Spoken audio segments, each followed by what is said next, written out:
Hi, it's Terry from Lizard Creek Quilting. Today, I thought I'd talk to you a little bit about shop hops. The Iowa shop hop starts June 1 and goes through all of June and July. And I have a few tips and tricks and maybe even a quilt to talk about. So let's get started.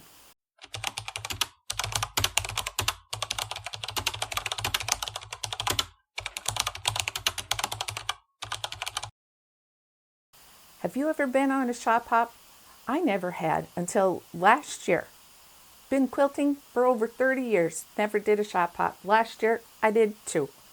I went with a friend, my best quilting friend. We did a little local one, a bus trip. Super fun, easy way to get started doing a shop hop.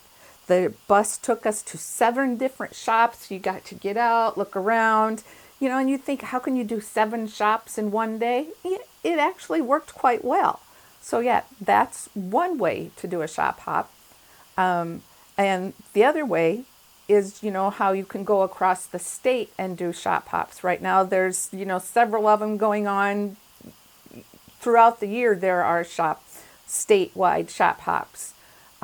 Last year, my husband Lauren and I did one across the state of South Dakota. So here's a few little tips about what I think would be a plan for going on a shop hop. So, number one, maybe having a destination is a good idea. So my husband and I were going to Sturgis to the motorcycle rally. We loaded the cycle in the camper and off we went across the state of South Dakota to get out to the Black Hills. Well, South Dakota was having a shop hop, and I had a need to make a quilt. Like, don't we all have needs to make a quilt? But I had a wedding quilt that needed to be made for my son and new daughter-in-law. So my plan was to stop at all of these shops on the way to the Black Hills and look for fabric in each shop that would pertain to the bride and groom. So having a plan while you're shopping on the shop hop makes life so much easier, especially if you're taking your husband along. Because I could send him in the shop with me and say, look for something for Josh. Well, my son is an avid hunter. He works for the Game Fish and Parks, so that's an easy one, looking for wildlife things. And my daughter-in-law loves to read. She loves being a homemaker, so looking for things that pertain to her. So having a plan, that is what I found was the easiest way to go on a shop hop. And it gives, if your spouse or your husband is coming along with you, it gives him something to do. So it was really quite an enjoyable time, and it adds to the memory of doing the shop hop. Many shop hops will have a magazine, and in this magazine it will show all of the different shops, and then there is always something that is called a passport. A passport is something that you take along, and you get your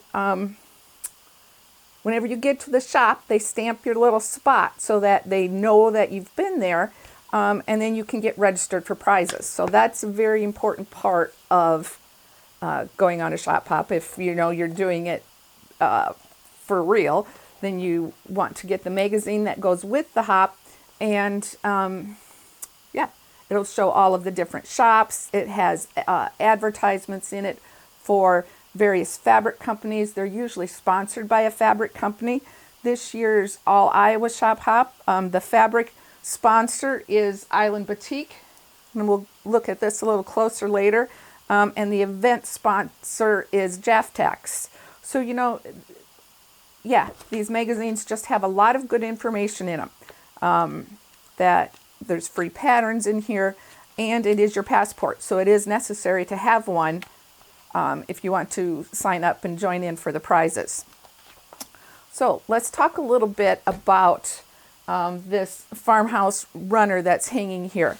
How the All Iowa Shop Hop works is designers, let's see, when was it? I'm thinking it was last December, maybe October, October of 23 we are given, the designers are given what the fabrics are going to look like. And then we come up with, here's the fabrics, what can you do with it? And then we send our ideas into the company, the All Iowa or the All Shop Hop company, and then they decide which projects they want to be featured in the magazine. What they're looking for is something that showcases the new fabrics, something maybe quick and easy, something that customers are going to want.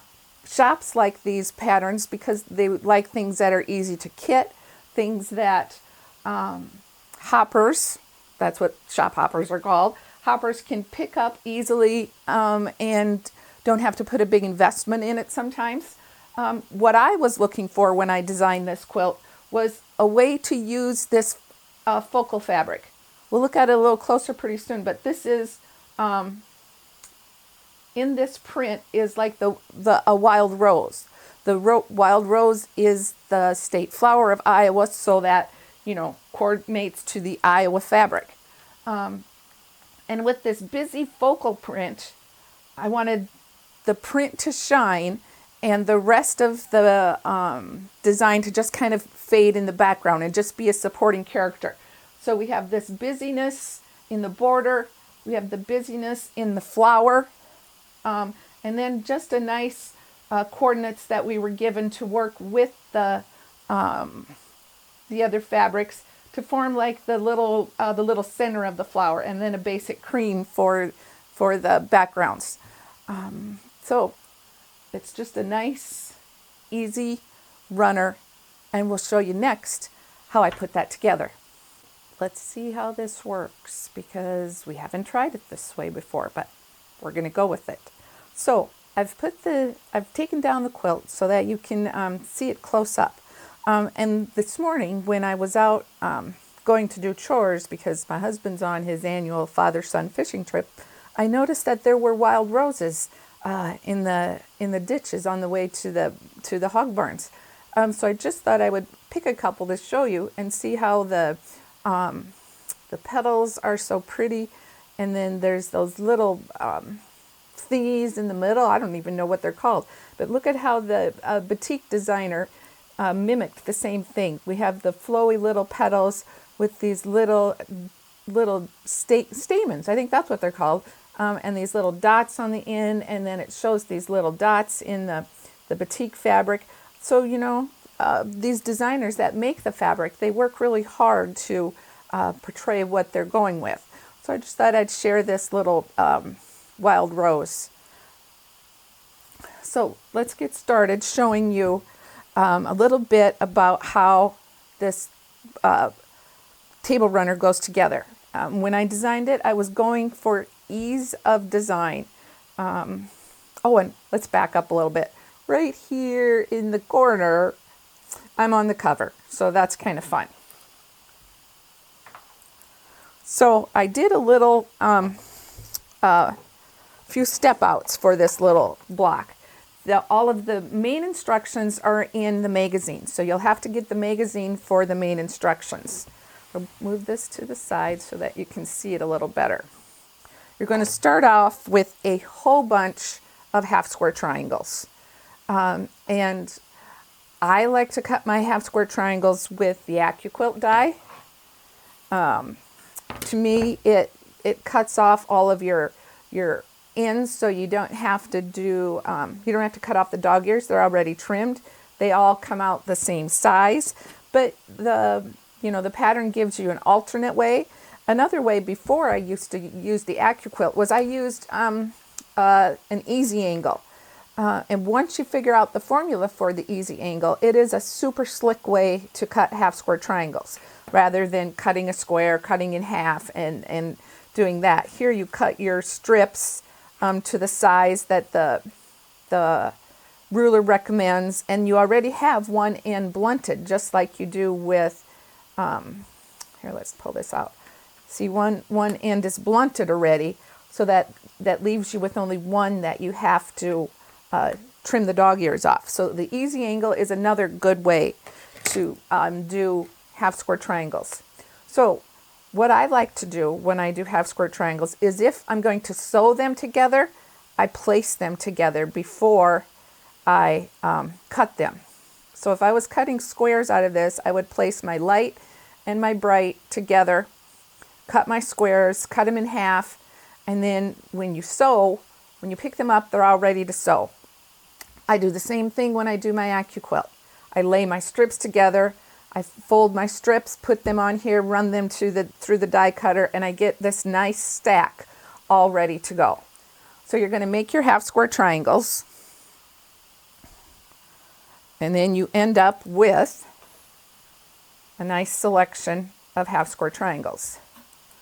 Like I said, the pattern in the magazine will give you all the information on sizes and how many to cut. So you've made your half square triangles, and then when I was deciding how to piece this, I wanted to do something a little bit maybe easier than how, you know, a block is like 4 rows. I decided to piece this in quadrants. So let's see if I can do this upside down. Let's give myself one over here. So you're going to place your half square triangles, and instead of doing a flying geese, I'm using 2 half square triangles. And then you're going to put your stamens. I call this black part, you know, the center part of the flower, that you put that way, and then your other one that way. So what you're doing is it kind of looks like a parallelogram, your pink part does, but instead of doing stitch and flip corners, we're doing half square triangles. So here's how you would lay out your half square triangles. You sew these together, sew these together, and I like to press these open. I'm kind of a press open kind of gal. Being that I was a long arm quilter first, I had so many broken needles or thick intersections, and I'm just not, I'm a press open kind of girl. So you've sewed your top 2 together, your bottom 2 together, press those open, then sew those 2 rows together, and you get this quarter block unit. You will come up with this, which is what I called a quarter block unit. You're going to make 4 of those per block. So here's one. This is this. Let's put all 4 of them on top of each other so you can see how that slick that goes. So here's the 4 quarter units. Take one, you rotate it. Take the next one, you rotate it some more. You take this one and you rotate it there, and there you have your wild rose block. So you take your top 2, sew those together, your bottom 2, sew those together, press those seams open, sew the 2 rows together, and you get this pretty little wild rose. I just think these petals look so sharp.